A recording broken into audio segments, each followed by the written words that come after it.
It's a cold and blustery day out here at the Big Lake, which is a perfect time to talk about what my favorite baits for the month of November are. Stick around, you don't want to miss this one. There we go, I got him. Feels pretty okay. Oh, he feels good. Come on, stay with me, buddy. Stay with me. There we go.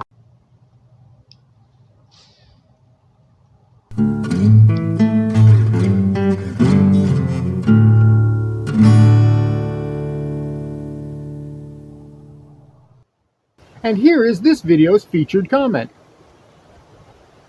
Congratulations! If you would like to have a chance to have your comment featured in an upcoming video, all you've got to do is leave a comment. And now, on with the video. This is the fishing conditions today in this little boat. We've got 30-mile-an-hour winds blowing across this lake. And this is what I have going across the water in this little boat. Not my smartest idea, I'm aware. But this right here has got to be worth a like and a subscribe. If I'm willing to brave these elements to go out here to catch the fishing content and to work on the tips and tricks that you guys depend on me for, well, this has got to be worth a like and a subscribe. Welcome back to Lowbrow Fishing, and as I said a few videos ago, oh, the difference a couple of days can make, right? You know, at that time I was talking about having a week long of unseasonably cold temperatures and then going back up to normal temperatures for us, which is upper 80s, lower 90s, to now we're just back in the other side of that spectrum. Overnight, the temperatures dropped 40 degrees, and now it's about 48 degrees out here, you know, a high of maybe 50 today.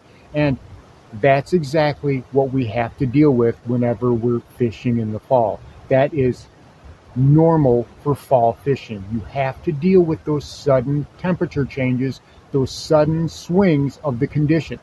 You know, the bass have to deal with them, and you still have to go out there and fish the water you're given and be able to put yourself on bass even when those conditions, well, when they're not ideal. And believe me, today's conditions were anything but ideal.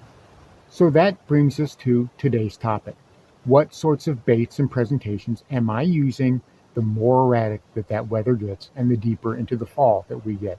Well, last video, I talked all about how I'm altering my retrieves. In this video, I'm going to show you some of those baits that I'm pairing up with those changed retrieves. Some of them, they're going to be pretty obvious as they're mainstays for me on this channel. Like this guy right here. You can't go wrong with a Texas rigged worm, especially when you need to fish a bait slowly. And I do mean slowly. Dead sticking it is the order of the day for 10 or 15 seconds or more. We talked about that in the last video. I'll link it down in the description. But those are going to be the way that you can convince those bass to come over and bite it. And when they do decide to bite it, they're not going to play around. You will definitely feel that strike. And I've got this on my normal bait cast setup. Today, we're using the 30-pound braid because I was fishing a lot of heavy vegetation.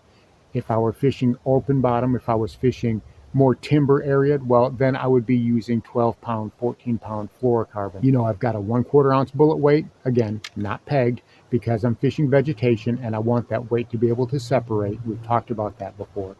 7-foot medium heavy rod, and that's so I can set that hook. When I need to get in there and set the hook, I'm able to do that. But the main thing that you have to be focused on whenever you're fishing a bottom bouncing technique in the fall is it's going to take patience, it's going to take time, you've got to go slow. That's why another great bottom bouncing technique is, well, it's a small jig, right?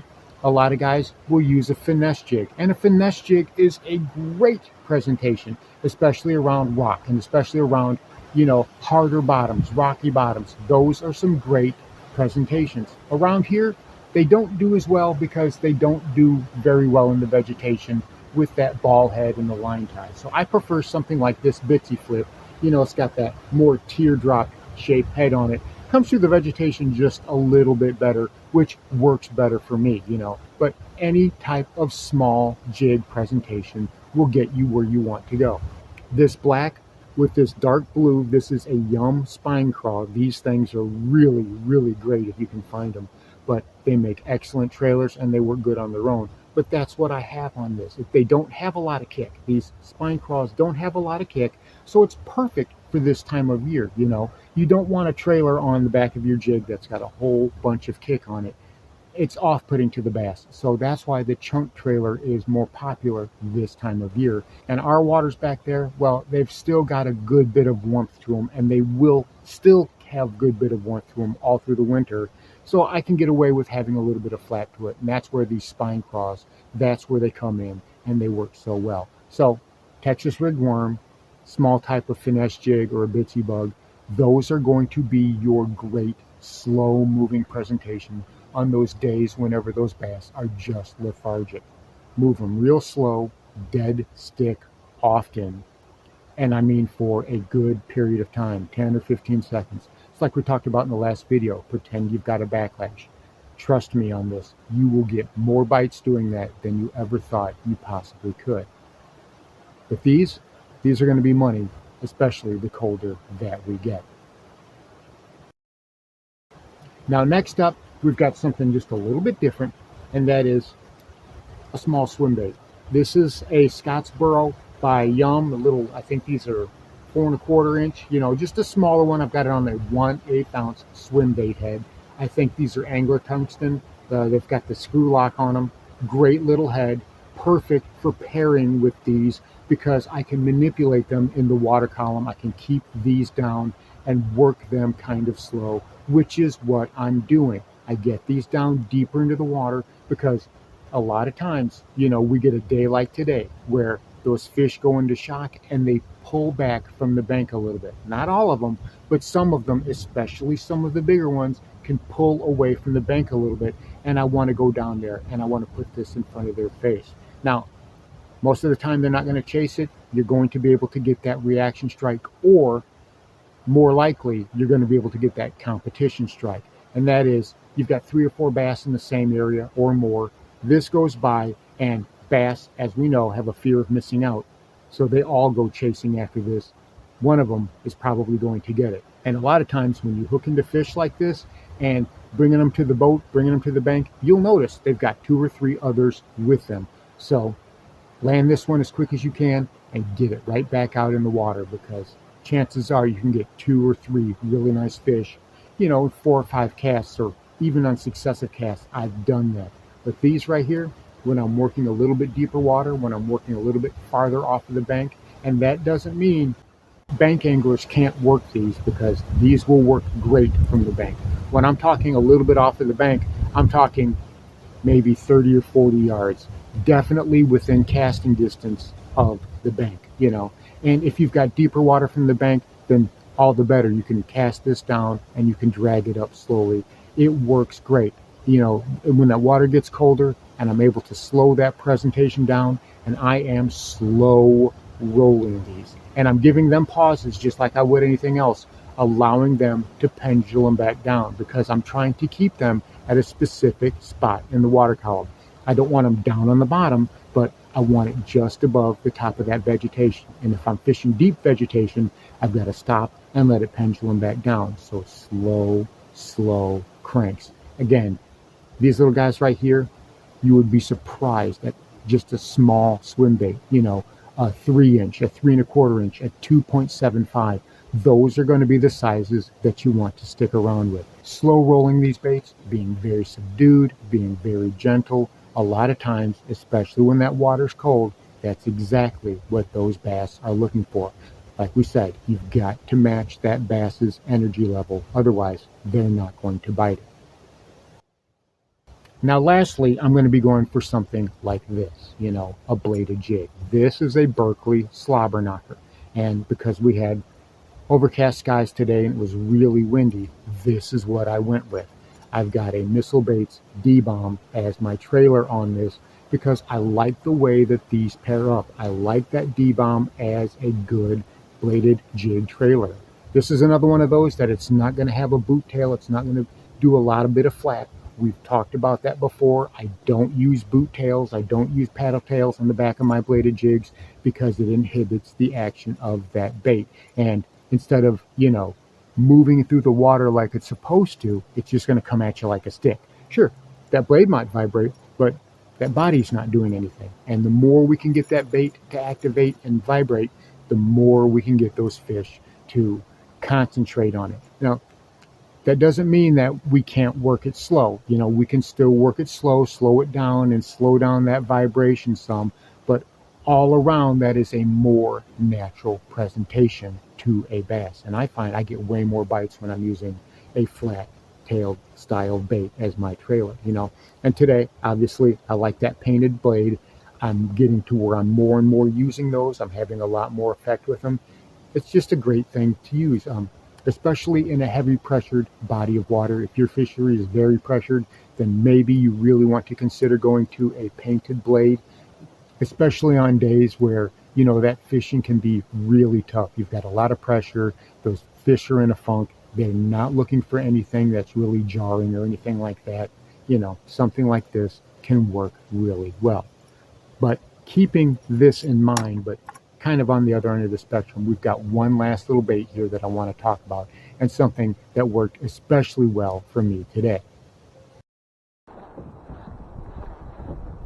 And I'm working the spinner bait.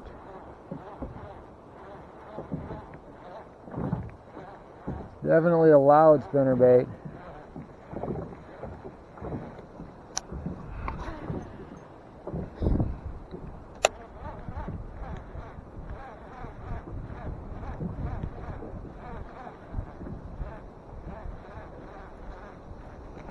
There we go, I got him. Feels pretty okay. Oh, he feels good. Come on, stay with me, buddy. Stay with me. There we go. All right. On the spinnerbait. He's actually warm. Little 1 pound bass on that loud spinnerbait, kind of working it kind of slow. And that's what we had. That's what we did. Oops. All right, thank you, little buddy. We sure do appreciate it. All right, let's move on to the next one. Now, last up is going to be the good old spinnerbait. Spinnerbaits in winter, right? They were made for each other. I love to go down the bank, parallel the boat, right up next to the bank, along timber, and just work this, But if you've got a lot of wind, you've got a lot of heavy chop, well, that's when the spinnerbait really seems to shine. And this is what I use today. This is a Booyah spinnerbait, and I mean, it's seen better days. It's missing an eye, and this is exactly how I fished it. No trailer hook, no trailer. I prefer to fish my spinnerbaits that way. It pares down that size of that bait at that presentation. And in the wintertime, remember, paring down that presentation can be very important. It can be all the difference between getting a bite and not getting a bite. So that's why I like to do that. Plus, whenever I use a trailer hook, I find that a lot of times it can get in the way of blade action, so I'm not a real big fan of that. And I do want that smaller presentation. But when the wind is blowing and the wind is really howling, this can be your best friend. Today, this is what was doing work for me. I mean, we had a lot of wind out here today, and that little boat was rocking back and forth. When I tied this on and I went to work with it, well, that's when the bites really started to pick up. So don't overlook a good spinnerbait bite in the winter, especially on these types of days where it's overcast, where it's cloudy, where it's a little bit cold. Slow rolling a spinnerbait can be your best friend. It's one of those presentations where, sure, it's loud, it's flashy, but if you do it subtly enough and you do it slowly enough, well, it's liable to attract those bass and give you those reaction strikes rather than drive them off. Something about spinnerbaits on a windy, cold day, well, it's just magic. And I can't recommend it enough. If you have not tried that trick, well, get out there and try it, and I'm telling you, you're not going to be disappointed. So there you have it. As that cold November wind starts blowing, these are the baits that I have tied on year in and year out, and they've given me consistent success. They generate more bites for me, especially when I fish them just a little bit slower and a little bit more targeted.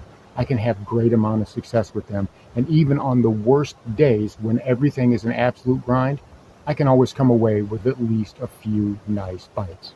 Give them a try. I really think you'll like the results. Thanks for watching Lowbrow Fishing. We'll catch you in the next one.